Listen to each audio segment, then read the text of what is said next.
namanya perubahan iklim, mau tidak mau, suka tidak suka harus terjadi. Bagaimana berupaya mengadaptasi masyarakat terhadap perubahan ini. Kami mengumpulkan beberapa tokoh masyarakat, tokoh pemuda, alim ulama, itu untuk bergabung dalam waktu ada paguyuban, mengerjakan sebuah pekerjaan-pekerjaan besar, di mana di paguyuban itu akhirnya terbentuk berbagai macam kelompok. Yang sekarang lagi berjalan itu adalah kelompok mangrove dan kelompok tani lestari. Iming-iming yang saya pakai adalah bagaimana desa ini itu layak untuk dimekarkan. Dan yang lebih mudah itu ternyata kalau kita bergabung dengan tokoh-tokoh masyarakat yang disegani. Artinya di sana ada Pak mantan lurah yang dijadikan ketua kelompok mangrove. Terus kemudian ada Pak Darkum yang dijadikan ketua paguyuban. Jadi kalau boleh dikatakan di sana itu tetua adat lah. Nah mereka-mereka ini yang saya jadikan bemper paling depan untuk mempengaruhi masyarakat bahwa kami yang tua ikut terjun, kami mantan lurah ikut terjun. Kita harus mengetahui kebutuhan mereka itu sebenarnya apa. Nah, ternyata kebutuhan mereka itu bagaimana mereka bisa sejahtera, akses jalan bisa jalan, terus kemudian perhatian pemerintah ada.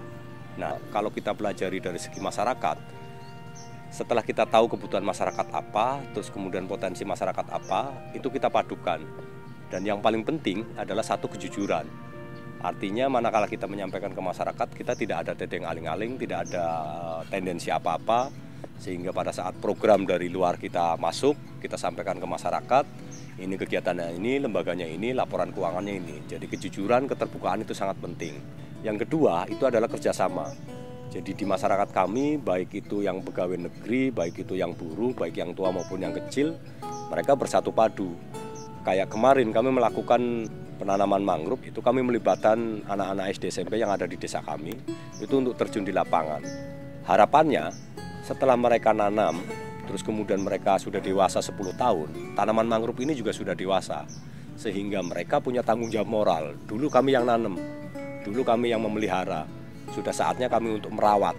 Lahir kebersamaan bahwa masalah yang sama, abrasi, tekanan alam ya itu tadi, terus kemudian tekanan kebijakan, bahwa kebijakan-kebijakan yang turun di daerah kami itu selalu berpengaruh terhadap politisasi.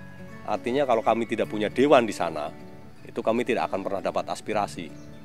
Dan itu pun saya kemas.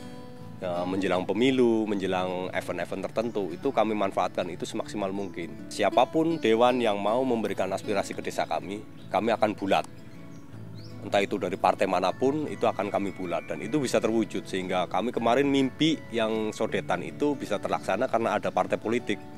Silakan kami orang partai A, tetapi kami akan mendukung partai panjenengan.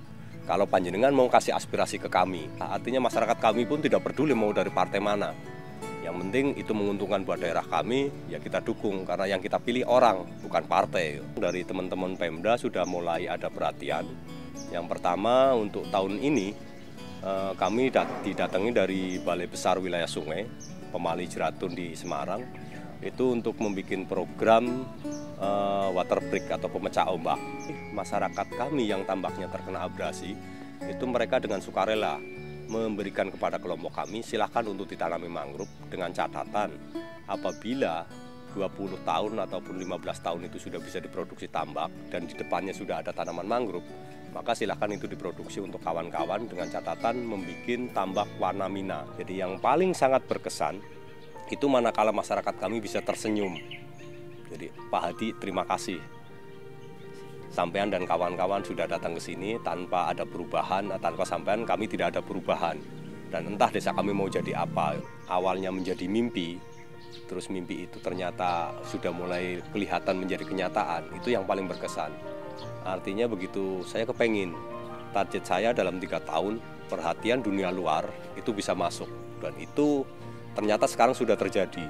Jadi sekarang mereka sudah punya semangat, mereka sudah punya mimpi masa depan, pertanian mereka juga mereka merasa bahwa ada harapan cerah untuk ditanami kembali.